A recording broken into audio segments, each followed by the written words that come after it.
अस्माकं संस्कृतमय भारतदेशस्य सर्वेभ्यः नमो नमः। जयतु भारतम्। अत्र आदर्शचरित्र सम्प्रतिवार्तालापविषये भवतां सर्वेषां हार्दं स्वागतम्। आज के मंगल दिन में हम बात करने वाले हैं एक ऐसे क्रांतिकारी की जिनको पूर्वार्ध में एक क्रांतिकारी कहा गया है, किंतु उत्तरार्ध में चंद सत्ता के लोभियों ने उन्हें अपराधी करा दिया। किंतु हम भारतवासियों के लिए वह तो सदैव एक चमकता हुआ इतिहास का वह सितारा है जिसके स्वप्रकाश से क्रांतिकारी विचारों का गगन अर्थात आकाश सदैव जगमगा रहा है। ऐसा जब तक जिए तब तक अपनी कर्मनिष्ठा से हर पल जगमगाने वाले उस प्रकाशमान चरित्र का नाम है विनयशील नायक, अध्ययनशील नायक, सत्य इतिहासकार नायक, विश्व के अकेले 2 आजीवन कारावास के नायक, स्वतंत्रता क्रांति की कलम के नायक, स्वातंत्र सेनानी वीर डॉक्टर विनायक दामोदर सावरकर। क्यों डॉक्टर बोला तो आपको आश्चर्य हुआ क्या? अरे सच में वो डॉक्टर थे, क्योंकि सन 1943 में नागपुर यूनिवर्सिटी ने डी.लिट की पदवी उनको दी गई थी और सन 1959 में पुणे यूनिवर्सिटी ने उनको डॉक्टरेट की पदवी दी थी। किंतु ये वो सावरकर है जिनका जन्म चित्त पावन ब्राह्मण परिवार में 28 मई सन 1883 में विद्वान पिता दामोदर और मैया राधाबाई से महाराष्ट्र के नासिक में हुआ था। अरे ये वो सावरकर है जिसकी जननी अर्थात माता राधाबाई प्रतिदिन सावरकर को रामायण और महाभारत की कथा सुनाती थी। इतना ही नहीं, महाभारत के चरित्र और शिवाजी, राणा प्रताप तथा पेशवाओं की वीर गाथाएं भी बताती रहती थी। तब सहज प्रश्न होता है कि आज के माता पिता क्या ऐसा कुछ भी अपने बच्चों को सुनाते हैं क्या? क्योंकि ये वो सावरकर है जिनको बचपन से ही न्याय और सत्य का ही प्रतिपादन करना उचित लगता था। अन्याय और असत्य से सदैव ही घृणा थी। ये वो सावरकर है जिनकी 16 साल की आयु में ही उनके माता पिता की मृत्यु हो गई। लेकिन इस समय के दौरान सावरकर दुखी होने की जगह माँ दुर्गा के सामने बैठकर अश्रुपूर्ण आंखों से कहते हैं कि हे माँ दुर्गा, मैं उन वीर शहीदों का आधा कार्य पूर्ण करके माँ भौम को गुलामी की इन जंजीरों से आजाद कराऊंगा। इसके लिए मैं सर्वस्व का बलिदान देने के लिए तत्पर रहूंगा। मैं अपनी प्राणों की भी चिंता कभी नहीं करूंगा। यह मेरी अटल प्रतिज्ञा है। क्योंकि ये वो सावरकर है कि वे जहाँ भी जाते थे वहाँ कुछ न कुछ ऐसा कर देते थे जो विश्व में किसी ने भी न किया हो, सबसे अप्रतिम हो, सबसे लाजवाब हो। ये वो सावरकर है जो पहले ऐसे स्नातक हुए जिनकी स्नातक की उपाधि को स्वतंत्रता आंदोलन में भाग लेने के कारण अंग्रेज सरकार ने वापस ले लिया। ये वो सावरकर है जो पहले ऐसे भारतीय राजनीतिज्ञ बने जिन्होंने सर्वप्रथम सन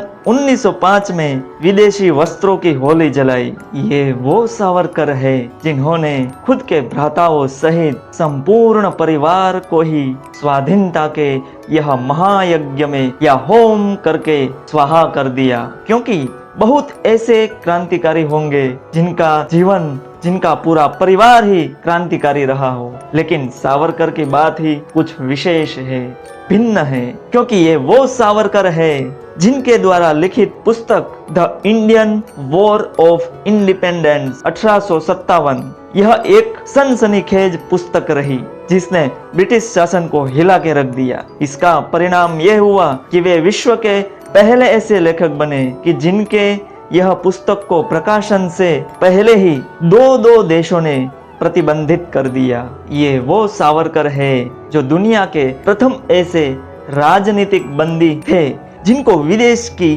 फ्रांस की भूमि पर बंदी बनाने के कारण यह मामला अंतर्राष्ट्रीय न्यायालय में पहुंच गया।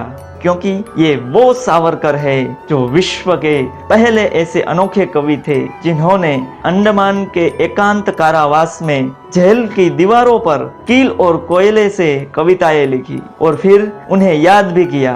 इस तरह याद की हुई हजारों पंक्तियों को विनायक सावरकर ने जेल से छूटने के बाद फिर से पुनः लिखा, क्योंकि ये वो सावरकर है जिन्होंने राष्ट्र के सर्वांगीण विकास का चिंतन किया।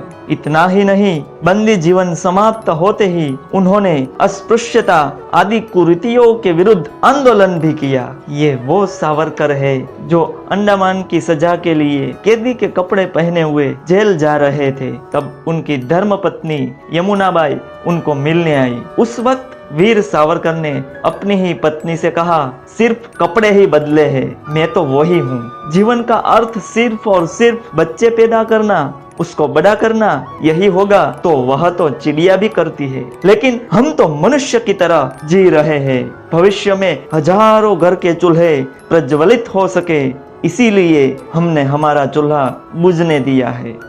उसी समय यमुनाबाई ने कहा, मुझे भी आप पर गर्व है। धन्य है सावरकर और उनकी पत्नी यशोदाबाई। लेकिन एक प्रश्न तब सहज होता है कि इतना सामर्थ्यवान होते हुए भी सावरकर ने खुद के ही घर का चूल्हा क्यों बुझने दिया? सिर्फ और सिर्फ हमारे लिए, हम शांति से खा सके, हम शांति से आराम से रह सके, इसके लिए ही सावरकर ने अपने परिवार सहित बलिदान दिया। क्योंकि ये वो सावरकर है जो स्वतंत्रता क्रांति के साहित्य का प्राण है।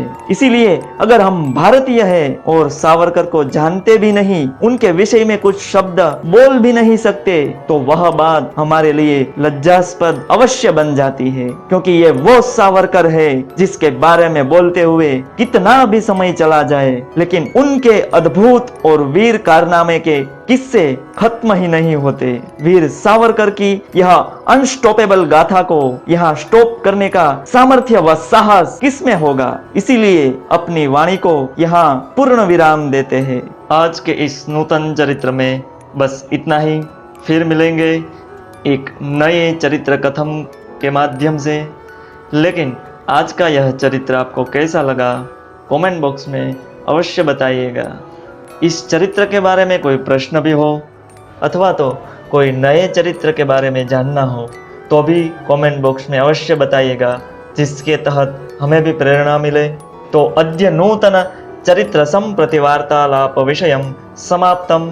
जय हिंद, वंदे मातरम, जयतु भारतम, नमो नमः।